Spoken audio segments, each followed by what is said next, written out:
Principles for Success, an ultra mini-series adventure in 30 minutes and in 8 episodes. Episode 1, The Call to Adventure.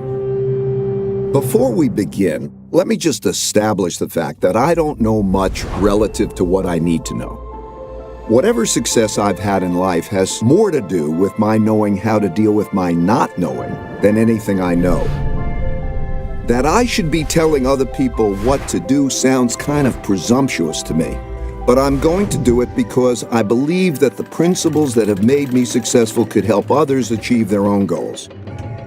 I'm now at a stage in my own life in which it is much more important to me to pass along what I've learned about how to be successful than to seek more success for myself. What you choose to do with these principles is up to you. You have to be an independent thinker because only you can develop your own principles based on your own values. This brings me to my first and most fundamental principle, which is that you need to think for yourself about what is true. So let's get started. Early on, I discovered I needed principles. Principles are smart ways for handling things that happen over and over again in similar situations. There are principles for everything, from skiing to parenting to cooking, and so on. I'm going to share some of my most important overarching life principles that influence how we approach everything that we do. I didn't start out with principles. I acquired them over a lifetime of experiences, mostly from making mistakes and reflecting on them. My life principles are simple, but they're not complete. I still struggle to make the best decisions, and I still make mistakes and learn new principles all the time. This is the reality. At the beginning, I needed to escape the conventions that surrounded me, which meant that I needed to think for myself. Unless you want to have a life that is directed by others, you need to decide for yourself what to do, and you need to have the courage to do it. But I didn't know that at first. I only learned that from going on my adventure. Looking back on my own journey, I now see that time is like a river that carries us forward into encounters with reality that require us to make decisions. We can't stop our movement down this river, and we can't avoid the encounters. We can only approach them in the best possible way. In your lifetime, you will face millions of decisions. The quality of your decisions will determine the quality of your life. Over the course of my lifetime, the most valuable things I've learned were the results of mistakes I reflected on to help form principles so I wouldn't make the same mistakes again. These principles took me from being a very ordinary middle-class kid from Long Island to becoming very successful as judged by conventional measures. They also gave me the meaningful work and meaningful relationships that I value even more than these conventional successes. People often ask me how I did it. I can assure you it wasn't because of my uniqueness as a person. It was the result of a unique approach to life I believe almost anybody can adopt. It starts with embracing reality and dealing with it. The path you take in life is your most important decision. In my case, I wanted my life to be great, and I feared boredom and mediocrity more than I feared failure. Since I didn't start out with money, and I didn't need much more than a bed to sleep in and food to eat, I could skew my decisions to pursue my adventures. So ever since I was a kid, I ran after the things I wanted, crashed, got up and ran again, and crashed again, and each time I crashed, I learned something, got better, and crashed less. By doing that over and over again, I learned to love this process, even the crashing part of it.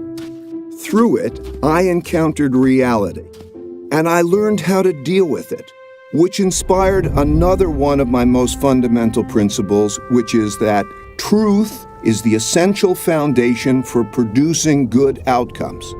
By truth, I don't mean anything more than the way the world works. I believe that we were given the laws of reality by nature. Humans didn't create them, but we can use them to foster our own evolution and achieve our goals. Realizing that made me a hyper-realist. By which I mean I became someone who has discovered the great rewards of deeply understanding, accepting, and working with reality as it is and not as I wish it would be. When I say I'm a hyper-realist, people sometimes think I'm saying that dreams can't come true. That's absolutely not true. Without pursuing dreams, life is mundane. What I mean is that, to me, hyperrealism is the best way to choose one's dreams and then achieve them. Having big dreams, plus embracing reality, plus having lots of determination, will bring you a successful life. I believe this formula is true for everyone. But what does a successful life look like? We each have to decide for ourselves what success is. I don't care whether you want to be a master of the universe or to live under a palm tree or anything else. I really don't. Each of us chooses goals based on our values and decides on the best path to achieve them. But we all need approaches to making decisions that work well, especially when facing problems, mistakes, and weaknesses that stand in our way. To succeed, we must embrace all our realities, especially the harsh realities that we wish weren't true. At first, looking at these harsh realities caused me a lot of pain, but I learned that this pain was just psychological, and that my seeing things differently made all the difference. I came to view problems like puzzles that would reward me if I could solve them. They would help me deal with the problem at hand, and they would give me principles for dealing with similar problems in the future. I learned to treat pain as a cue that a great learning opportunity is at hand, which led me to realize that pain plus reflection equals progress. Meditation has been invaluable in helping me see things that way. I found that when I calmed myself down and embraced my realities and dealt with them, the rewards brought me pleasure and the pain faded. Each of us has the unique capability to think logically, to reflect on ourselves and our circumstances, and to direct our own personal evolution. Doing this well is just a matter of following a simple 5-step process. We've discussed how important it is to reflect carefully after experiencing pain. When I did this, I was usually able to discover principles that would prevent me from repeating the same mistakes in the future. And I could see that being successful simply consisted of 5 steps. Step 1 is to know your goals and run after them. What is best for you depends on your nature, so you need to really understand yourself and know what you want to achieve in life. Step 2 is to encounter the problems that stand in the way of getting to your goals. These problems are typically painful. If handled badly, some of them can lead to your ruin. But to evolve, you need to identify those problems and not tolerate them. Step 3 is to diagnose these problems to get at their root causes. Don't jump too quickly to solutions. Take a step back and reflect in order to really distinguish the symptoms from the disease. Step 4 is to design a plan to eliminate the problems. This is where you will determine what you need to do to get around them. And step 5 is to execute those designs, pushing yourself to do what's needed to progress toward your goal. A successful life essentially consists of doing these 5 steps over and over again. This is your personal evolution, and you see this process everywhere. It's just a law of nature. Think of any product, any organization, or any person you know, and you will see that this is true for them. Evolution is simply a process of either adapting or dying. Conceptually, it looks just like the 5-step process I've described. As you push through this often painful process, you'll naturally ascend to higher and higher levels of success.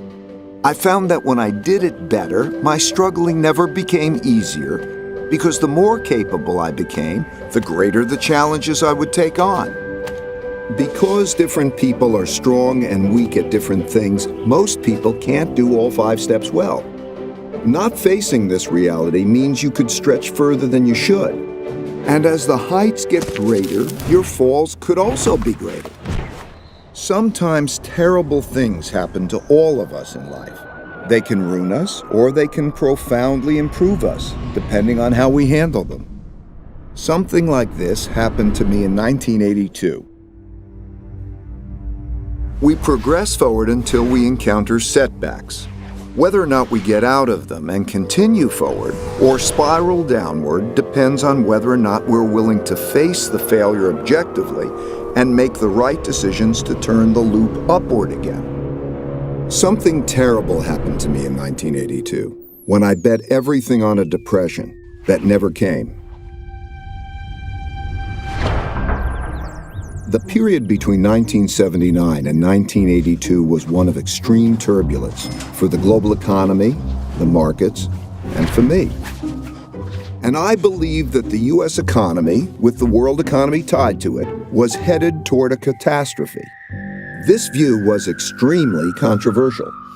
I wanted the great upside and very publicly took a big risk and was wrong, dead wrong. After a delay, the stock market began a big bull market that lasted 18 years, and the U.S. economy enjoyed the greatest growth period in its history. This experience was like a blow to my head with a baseball bat. I had to cut my losses so that my company, Bridgewater, was left with one employee. Me. I was so broke I had to borrow $4,000 from my dad to pay my bills. But even worse was having to let go the people I cared so much about. I wondered whether I should give up my dream of working for myself and play it safe by working for someone else in a job that would require me to put on a tie and commute every day. Though I knew that for me, taking less risk would mean having a less great life. Being so wrong, and especially being so publicly wrong, was painfully humbling. I am still shocked and embarrassed by how arrogant I was in being totally confident in a totally incorrect view. Though I'd been right much more than I'd been wrong, I had let one bad bet erase all my good ones. I thought very hard about the relationship between risk and reward and how to manage them. But I couldn't see a path forward that would give me the rewards I wanted without unacceptable risk. This kind of experience happens to everyone. It will happen to you. You will lose something or someone you think you can't live without, or you will suffer a terrible illness or injury, or your career will fall apart before your eyes. You might think that your life is ruined and that there's no way to go forward. But it will pass. I assure you that there is always a best path forward, and you probably just don't see it yet. You just have to reflect well to find it. You have to embrace your reality. Sometimes things happen that are hard to understand. Life often feels so difficult and complicated, it's too much to take in all at once. My deep pain led me to reflect deeply on my circumstances. It also led me to reflect on nature because it provides a guide for what's true. So I thought a lot about how things work, which helped to put me and my own circumstances in perspective. I saw that at the Big Bang, all the laws and forces of the universe were created and propelled forward, interacting with each other as a perpetual motion machine, in which all the bits and pieces coalesce into machines that work for a while, fall apart, and then coalesce into new machines. This goes on into eternity. I saw that everything is a machine. The structure and evolution of galaxies, the formation of our own solar system, the makeup of Earth's geography and ecosystems, our economies and markets, and each of us. We individually are machines made up of different machines. Our circulatory system, our nervous system, that produce our thoughts, our dreams, our emotions, and all the other aspects of our distinct characters. All of these different machines evolve together through time to produce the realities we encounter every day. And I realized that I was just one tiny bit in 1 nanosecond deciding what I should do. While that perspective might sound very philosophical, I found that it was very practical because it showed me how I could deal with my own realities in a better way. For example, I observed that most everything happens over and over again in slightly different ways. Some in obvious short-term cycles that are easy to recognize, so we know how to deal with them, like the 24-hour day. Some so infrequently that they haven't occurred in our lifetimes, and we're shocked when they do, like the once-in-a-100-year storm. And some we know exist, but are encountering for the first time, like the birth of our first child. Most people mistakenly treat these situations as being unique and deal with them without having proper perspective or principles to help them get through them. I found that if instead of dealing with these events as one-offs, I could see each as just another one of those and approach them in the same way a biologist might approach an animal, first identifying its species, then drawing on principles for dealing with it appropriately. Because I could see these events transpire in pretty much the same ways over and over, I could more clearly see the cause-effect relationships that governed their behaviors, which allowed me to develop better principles that I could express in both words and algorithms. I learned that while most everyone expects the future to be a slightly modified version of the present, it is typically very different. That's because people are biased by recent history and overlook events that haven't happened in a long time, perhaps not even in their lifetime, but they will happen again. With that perspective, I realized that what I missed when I mistakenly called for a Great Depression was hidden in the patterns of history, and I could use my newfound knowledge of these patterns to make better decisions in the future. And when I thought about my challenge, balancing risk and reward, I realized that risk and reward naturally go together.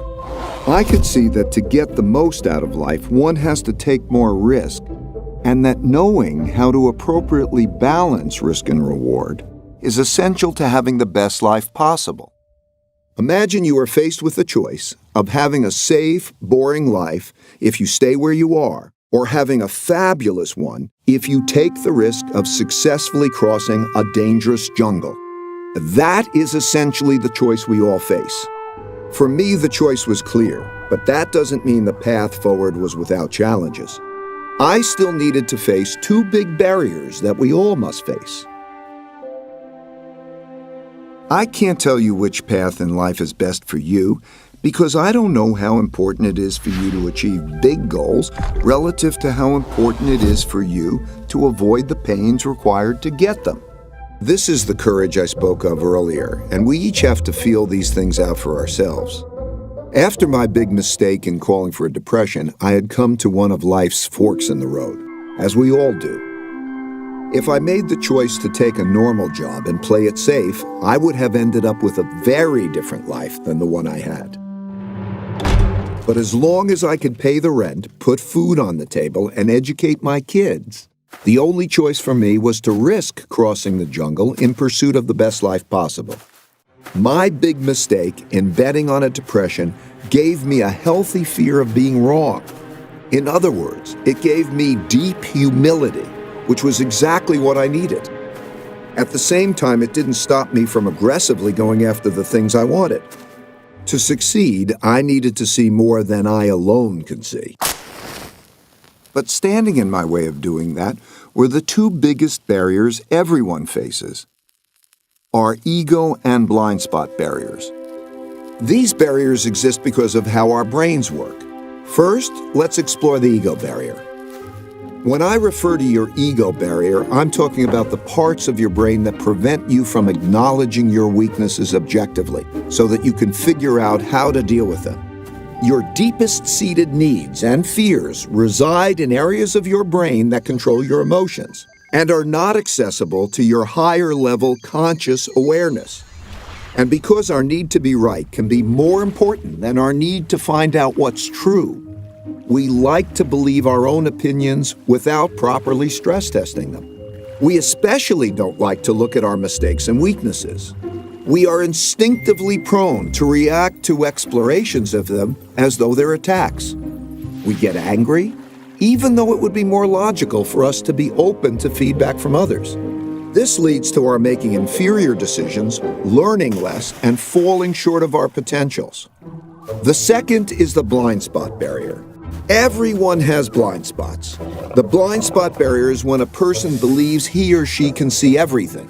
But it's a simple fact that no one alone can see a complete picture of reality. Naturally, people can't appreciate what they can't see. Just as we all have different ranges for singing, hearing pitch, and seeing colors, we have different ranges for seeing and understanding things. For example, while some people are better at seeing the big picture, others excel at seeing details. Some are linear thinkers, and others are more lateral. While some are creative but not reliable, others are reliable but not creative, and so on. Because of how our brains are wired differently, everyone perceives the world around them differently. By doing what comes naturally to us, we fail to account for our weaknesses, and we crash. Either we keep doing that or we change. Aristotle defined tragedy as a terrible outcome arising from a person's fatal flaw. A flaw that, had it been fixed, would have instead led to a wonderful outcome. In my opinion, these two barriers are the main impediments that get in the way of good decision-making. Taking risks and occasionally being ruined wasn't acceptable, and neither was not taking risks and not having exceptional results. I needed an approach that would give me the exceptional upside without also giving me the exceptional downside. When I discovered it, it turned out to be my holy grail. To get it, I needed to replace the joy of being proven right with the joy of learning what's true. This need prompted me to seek out the most thoughtful people I could find who disagreed with me. I didn't care about their conclusions, I just wanted to see things through their eyes, and to have them see things through my eyes, so that together we could hash things out to discover what's true. In other words, what I wanted most from them was thoughtful disagreement. Going from seeing things through just my eyes to seeing things through the eyes of these thoughtful people was like going from seeing things in black and white to seeing them in color. The world lit up. That's when I realized that the best way to go through the jungle of life is with insightful people who see things differently from me. Think about the 5-step process I described earlier. As I said, because we are wired so differently, not everyone can do all the 5 steps well. But you don't have to do them all alone. You can get help from others who are good at what you're not, who are wired to perceive things you can't. All you need to do is let go of your attachment to having the right answers yourself, and use your fear of being wrong to become open-minded to these other views. In this way, you could point out the risks and opportunities that you would individually miss. I found that taking this radically open-minded approach and believability weighting people's thinking significantly increased my probabilities of making the best decisions possible. This enabled me to ascend to greater heights and greater challenges. In the past, I would have always wanted to do what I myself thought was best. But now I sought out the strongest independent thinkers I could find. I still do. There is nothing better to be on a shared mission with extraordinary people who can be radically truthful and radically transparent with each other. This approach led me to create a company with a unique idea meritocracy, operating in a unique way that produced unique successes. In an idea meritocracy, you get the best of everybody. Everyone thinks independently. Then we work through our disagreements to get at what's best. However, not every opinion is equally valuable, and we had to learn to distinguish between good ideas and bad ones to get the best decisions. In other words, we needed to believability weight people's thinking. But that's another story I will explain in my work principles. Right now, there are many wonderful opportunities and dangerous risks surrounding you that you don't see. If you saw them, free of the distortions produced by your ego or your blind spots, you would be able to deal with them more effectively. If you could acquire this ability, and with practice you can, you will radically improve your life. So far, I described how I learned to confront my own realities, my problems, my mistakes and weaknesses, and how I surrounded myself with others who could do things better than I could. This was the most effective way I discovered for making great decisions. This is not the normal way of being, but through this approach, I became very successful. And being successful enabled me to meet extraordinarily successful people and see how they think. I've discovered that their journeys were similar to mine. You might not know it, but they all struggle, and they all have weaknesses, that they all get around by working with people who see risks and opportunities that they would miss. Over time, I learned that by nature, most people's greatest strengths are also connected to their most significant weaknesses.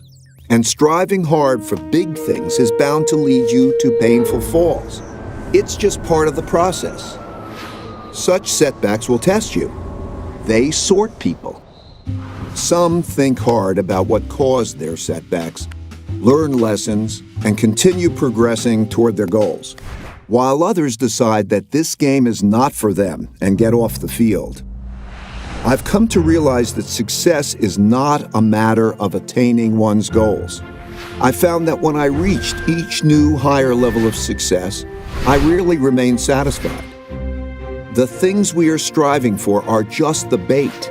Struggling to get them forces us to evolve, and it is this struggle toward personal evolution with others that is the reward. I no longer wanted to get across the jungle, but instead wanted to find greater and greater challenges to go after. Surrounded by great people, working together on a shared journey. Eventually, the success of the mission and the well-being of the people alongside me became more important than my own success. I also started to see beyond myself and wanted others to be successful when I'm no longer here. I realize that if I fail to do that, I will be a failure. I struggle with this now. We all struggle with different things at different times, until we either choose to give up or until we die and become part of the larger evolutionary story. This is how all machines work and are recycled through time. When a machine breaks down, its parts go back into the system to become parts of new machines that also evolve through time. Sometimes this makes us sad because we become very attached to our machines. But if you look at it from the higher level, it's really beautiful to observe how the machine of evolution works. Now you must decide for yourself how you will evolve. Forget about where these principles came from. Just assess whether or not they are useful to you and evolve them to suit your own needs. As with all of life's decisions, what you do with them is ultimately up to you. My only hope for you is that you have the courage to struggle and evolve well to make your life as great as it can be. Thank you and goodbye.